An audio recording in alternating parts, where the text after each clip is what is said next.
En Observatorio Geopolítico, hoy 14 de febrero, le traemos un análisis de la situación en Ucrania. Hemos esperado durante meses el desarrollo de esta crisis y lo hacemos hoy 14 de febrero por ningún motivo especial. El motivo especial es que ya a esta supuesta invasión rusa se le ha puesto fecha, y no los rusos, sino Antony Blinken, el secretario de Estado de Estados Unidos, ha dicho que el 16, en algo cerca de 48 horas, Rusia invadirá a Ucrania. Veamos qué es Ucrania. Lo primero es que hay que desintoxicarse de la propaganda. Estamos en la era, ninguna civilización había recibido tanto ataque, tanto bombardeo de información interesada o no y de propaganda como la sociedad contemporánea de estos primeros 20 años del siglo XXI.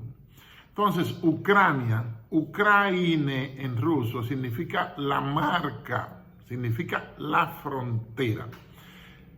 Y su capital, Kiev, es la primera ciudad rusa. Es decir, no vayan a ver a Ucrania como que es el caso de Taiwán, que no forma parte del territorio continental chino, de los 9.596.000 kilómetros cuadrados que tiene China.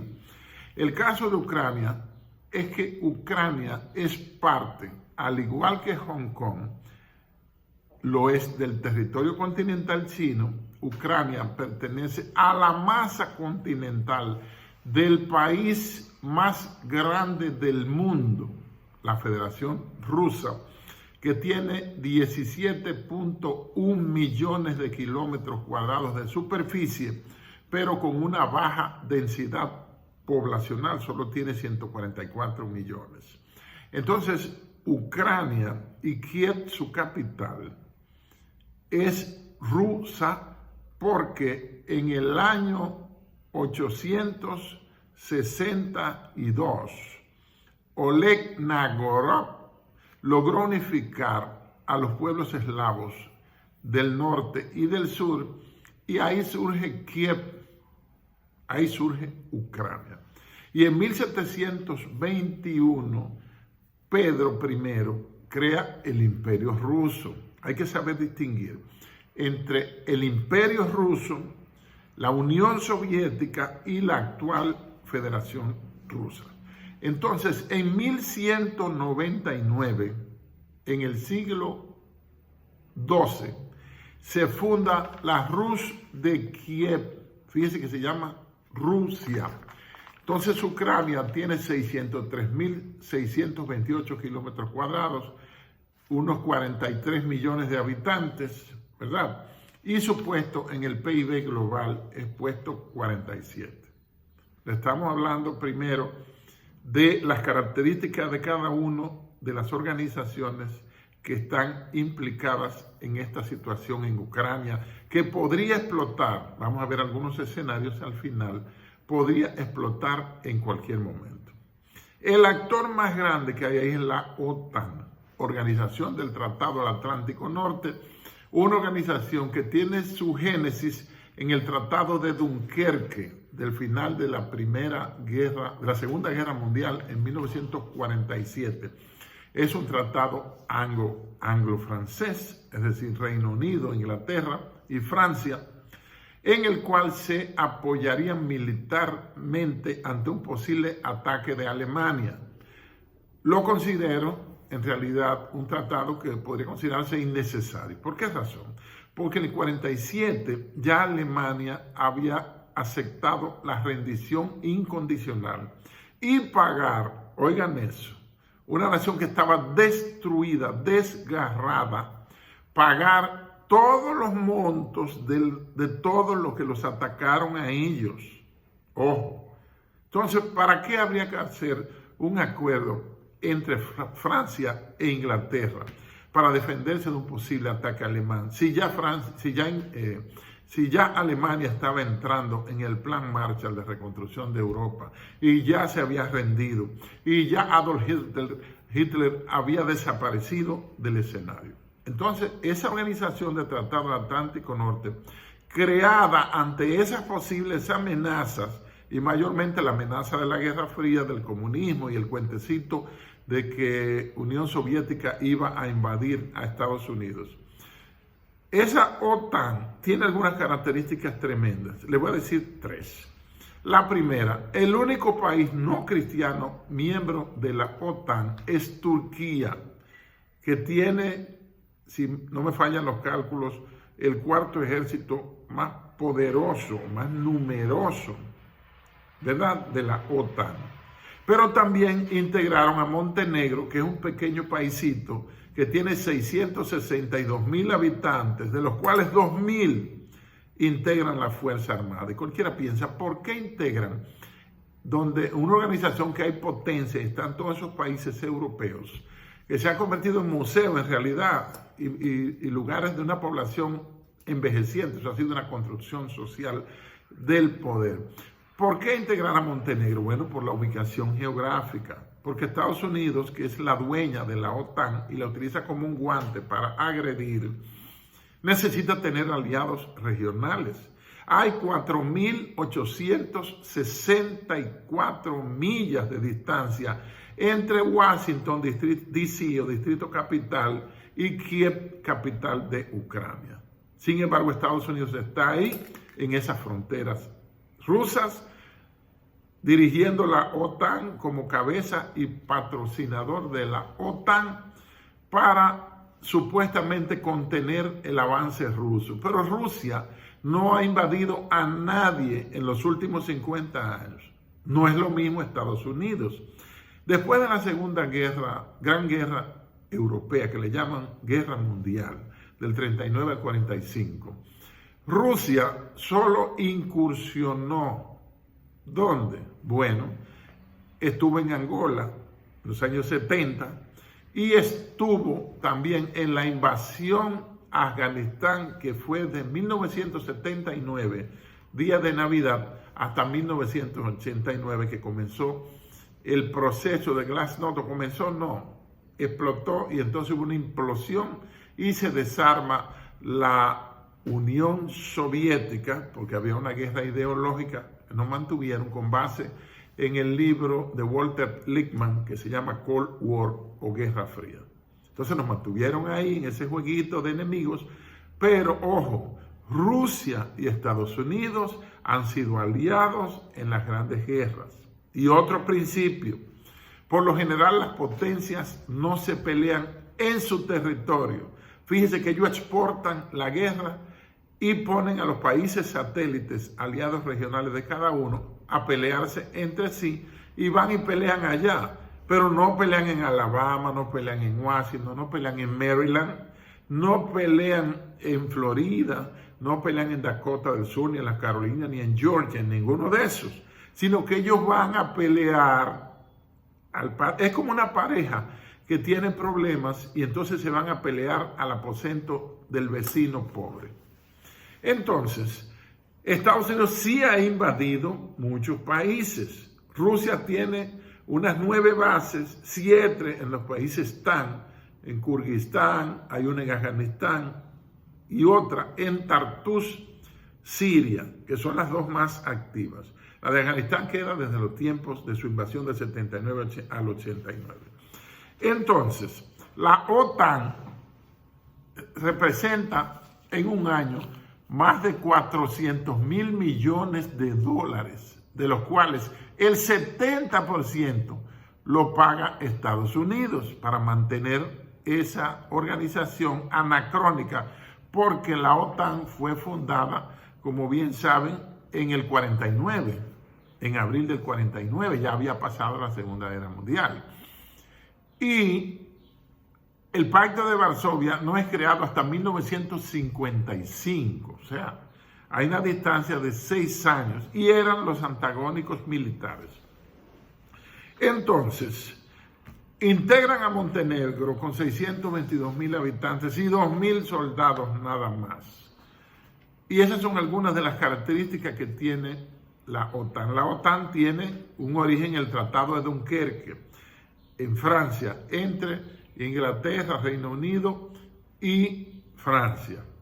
Pero hay otro acuerdo de 2010 entre el presidente Nicolas Sarkozy de Francia y el primer ministro David Cameron, que es de 2010, que tiene una implicación abiertamente nuclear, porque establece en Dijon, Francia, la construcción, ya eso hace 12 años, de un organismo, de un laboratorio, y que las pruebas nucleares que se hagan sean con ojivas comunes, con tecnologías comunes, con plataformas comunes entre Reino Unido, Inglaterra y Francia. Ese acuerdo franco-británico tiene una implicación, pero hay que tomar en cuenta que esos dos países, Francia es el único país de Europa continental que tiene potencial nuclear. El otro es Reino Unido o Inglaterra, ¿verdad? Pero Inglaterra no es territorio continental europeo, sino que es una gran isla, ¿verdad? Una gran isla continental. Entonces, vamos a seguir con el punto de Ucrania, que ahí es que está la crisis. Entonces, gente como Netsky fundaron y contribuyeron al fortalecimiento de Kiev, capital de Ucrania. Catalina la Grande de Prusia designó o tituló a Ucrania como la pequeña Rusia. Ellos son rusos, histórica y racialmente. Entonces, ¿qué busca la OTAN?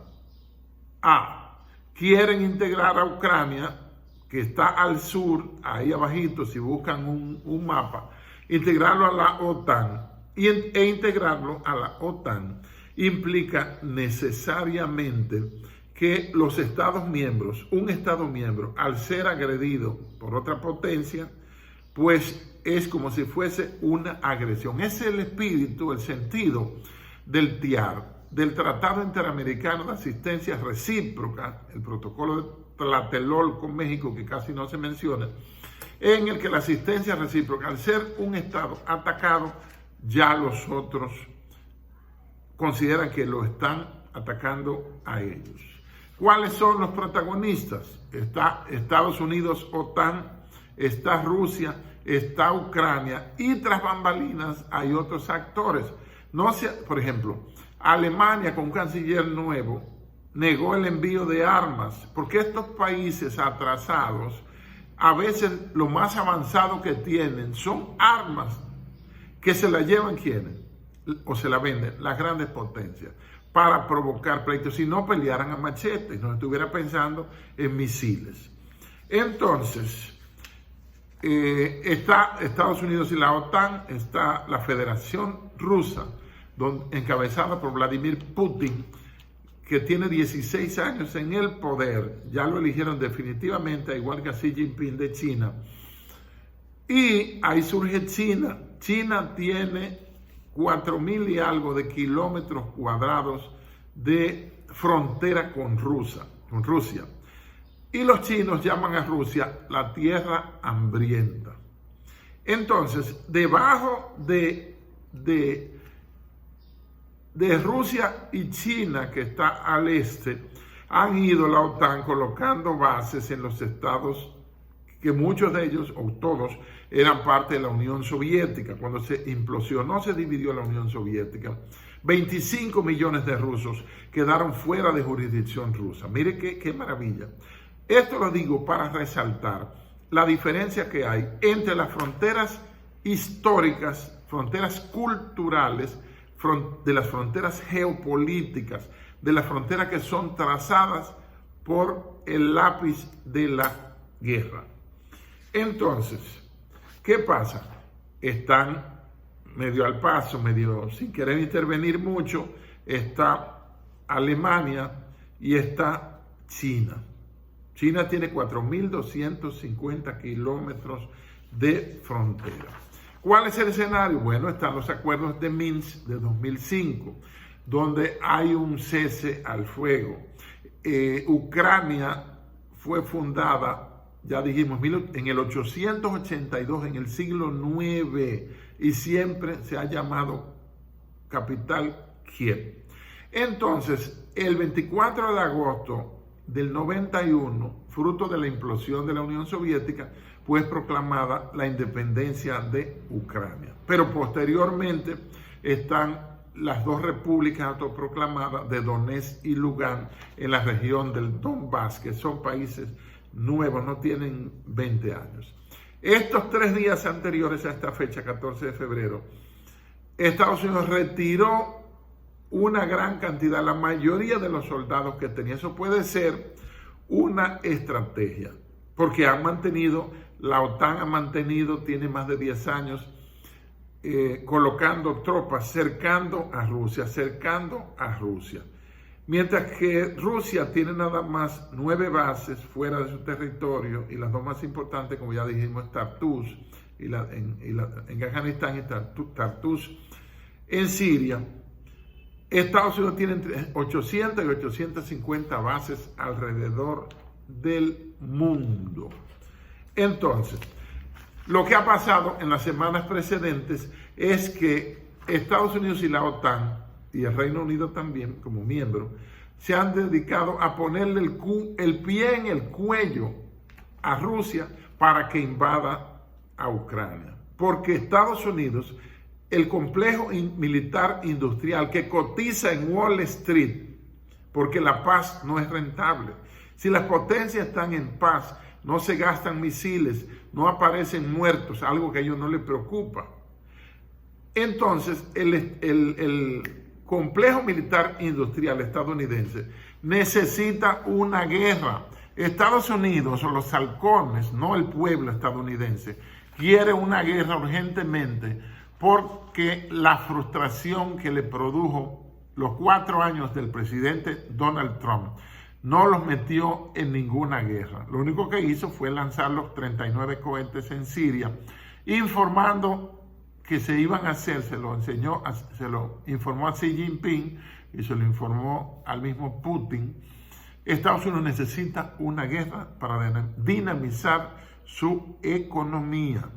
Entonces, hay potencias que han ido contra Rusia. Contra Rusia fue Alejandro Magno. Contra Rusia fue Napoleón. Contra Rusia fue Hitler. Y todos fueron derrotados por el invierno y las armas rusas. Entonces, ¿cuáles serían los posibles escenarios? Ya Anthony Blinken dio una fecha de que Rusia, que tiene información de inteligencia, de que Rusia va a invadir el próximo 16 de febrero, es decir, en 2 días. Entonces, ¿cuáles serían los escenarios? Primero, no invasión rusa, que Rusia cumpla su palabra de que no va a invadir, pero van a durar van a durar infinitamente en ese sitio a Rusia.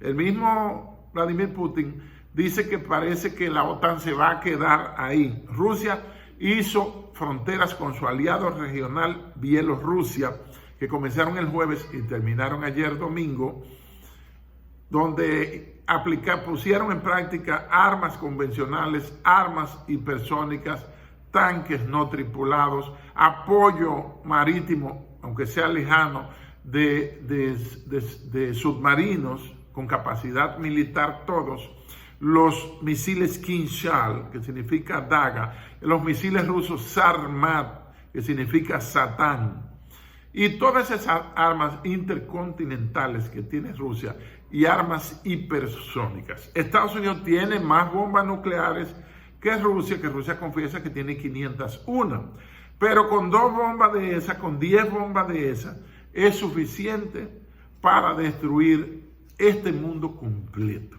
Entonces podría ser, primer escenario, que Rusia no invada y se cansen ambos de las hostilidades ante el fracaso de la diplomacia. Hubo una reunión del canciller Sergei Lavrov con la canciller inglesa Lisa Truss. ¿Y qué pasó? Él dijo al final que eso fue un diálogo entre un mudo y un sordo. No hubo ningún entendimiento. Este viernes hubo una llamada telefónica y otra que hubo hace 28 días entre el presidente Biden y Vladimir Putin y no se llegó a ningún acuerdo. Las posturas están siendo irreductibles, han mantenido su postura. Segundo escenario, invasión a Ucrania por parte de Rusia. Hay que ver cómo lo haría, el despliegue de tropas, la respuesta militar de la OTAN, que podría ser nuclear. Ojo, las guerras grandes han comenzado así como unos divertimentos entre naciones, como unos jueguitos. Los que tienen la desdicha de ver noticias, por ejemplo, de ver los noticieros que cometen ese error deplorable, pero que respetamos, han visto cómo las zonas de tensión se desplazan. Nos tenían hartos con Norcorea y los lanzamientos de misiles y Kim Jong-un. Antes fue Siria, ¿verdad?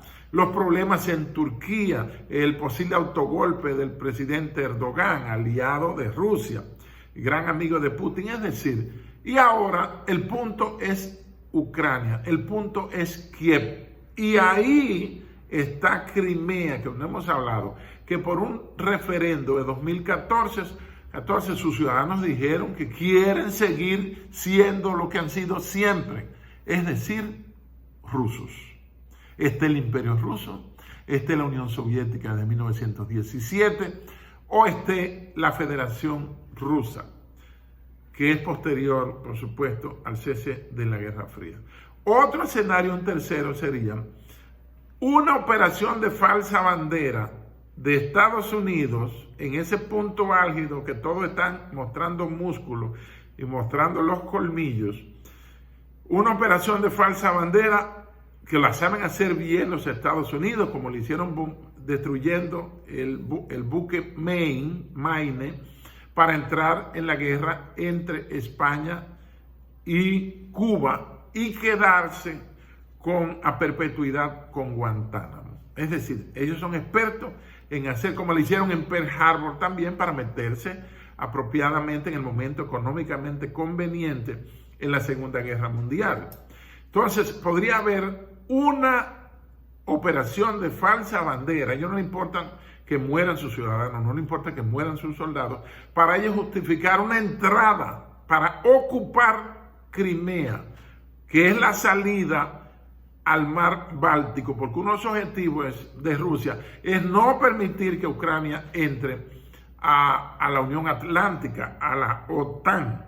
Pero el intento de la OTAN es que Rusia no tenga acceso a mares cálidos, a mares calientes. Recuerden que Rusia está al norte y gran parte de su territorio es hielo. Entonces podría haber, primero, que Rusia no invada y luego se vaya desinflando la cosa con el tiempo y ambas fuerzas se retiren o dejen una tropa mínima y retiren el armamento nuclear y lo cambien por armamento convencional. Lo segundo, una invasión de Estados Unidos a Ucrania por medio de una bandera falsa. Y tercero, puede haber un accidente provocado o un incidente, ¿verdad? Siempre lo marcan con algunas muertes para justificar el inicio de una guerra que es muy posible que sea nuclear. Entonces, el cuarto escenario sería hijo de los posibles tres anteriores y tendría una escalada nuclear. La escalada convencional dura más que la escalada nuclear. ¿Por qué? Porque las armas son de destrucción masiva. En una alocución que hizo el presidente Vladimir Putin cuando mostró los misiles intercontinentales, los ICBM en ICBM, demostró que en 8 minutos, desde Rusia, 8 a 12 minutos, puede llegar un misil Sarmat, Satan o un Hinshal, que son intercontinentales, porque hay misiles de corto alcance que tienen una implicación más convencional, y otros que son intercontinentales. Llegar a la Florida en lo que prepara la respuesta militar, llamando desde Washington y aprovechando y aprobando el despegue, por ejemplo, del Comando Sur o del North Command o de las bases que tiene Estados Unidos en el mundo. En eso ya el misil se le ha metido en la misma Casa Blanca en California, en Texas o donde sea que quieren. Entonces, la escalada nuclear siempre dura menos y no hemos tenido en realidad un enfrentamiento entre grandes potencias en la era nuclear. Ojo, eso es importante. Porque Japón estaba derrotado, destruido. Sin embargo, el presidente Eisenhower ordenó el lanzamiento de 2 Fat Boys, chicos gordos, en las 2 ciudades de mayoría cristiana de Japón. Hiroshima el 6 de agosto de 1945 y Nagasaki el día 9. Y la diferencia estratégica y de capacidad de disuasión y de capacidad de hacer daño entre Japón y Estados Unidos el 7 de diciembre del 41 era bastante desigual. Pero se lanzó para Estados Unidos demostrar y disuadir al mundo. Miren lo que podemos hacerle a ustedes si inventan con nosotros. Se llama disuasión. Convencer al potencial o declarado enemigo que no le conviene meterse con nosotros. Entonces, un quinto escenario es más light y podría haber un nuevo acuerdo de Donbass. Un acuerdo de Minsk 2005 un acuerdo de Minsk 2.0 y darse una desescalada en Ucrania. Esos son los 5 escenarios que considero que podrían darse. Y el primero que presentamos es la posibilidad de invasión rusa, que ya Estados Unidos le puso fecha. Dice que es dentro de 48 horas. De ahí puede depender la paz mundial. Siempre históricamente o mayormente desde que se crearon los nuevos órdenes mundiales, y el más marcado ha sido el orden mundial que surgió en la Primera Guerra Mundial, que fracasó por la Sociedad de Naciones, los 14 puntos del presidente Woodrow Wilson, y luego ya en el 45, el 47, con Bretton Woods en términos económicos, la creación de la ONU y todos esos acuerdos, y los juicios de Nuremberg para condenar a los nazis, todo eso conformó un nuevo mundo, un nuevo orden mundial, que el presidente Bush padre, el 11 de septiembre, 11/9 de 1991, anunció, y después que se creó eso, todo lo que pasa en el mundo es un escenario. Todo lo que pasa en el mundo es un montaje del poder. Ellos deciden cuándo salvar y deciden cuándo matar. Entonces, esperemos que no vaya a haber un ataque nuclear, esperemos que no vaya a haber un accidente nuclear, esperemos que no haya una guerra que podría ser claramente nuclear, y esperemos que Estados Unidos, como está acostumbrado, no arme una operación de falsa bandera. Hay que estar atento a ese tigueraje estratégico de Estados Unidos de retirar la mayoría de las tropas. Es para si nosotros los retiramos de ahí, pero la OTAN está ahí, que es financiada en un 70%, como ya dijimos, por los Estados Unidos. Parece que en cada uno de esos procesos de cambio ha habido siempre una guerra, un gran incidente con muchísimas muertes. A Estados Unidos no le importó el montaje del 9/11 y toda la gente que murieron en el Pentágono, en el que nuestro país sufrió más porque derribaron un avión que iba supuestamente a la Casa Blanca. Oiga eso. Entonces a ellos no le importa a la gente que mueran, y le tiraron su misil al Pentágono y después dijeron que fue un avión, pero nadie vio ningún avión. Yo pasaba por ahí cuando estaba en Washington todos los días, 2 veces al día, y para mí fue otra cosa lo que impactó ese lado del Pentágono. Entonces, estemos atentos, y los que creemos en Dios, roguémosle, pidámosle en oración que las cosas no lleguen a mayores en Ucrania. Muchas gracias. Suscríbase, denle like para que el video pueda ser más competitivo, suba más. Muchas gracias.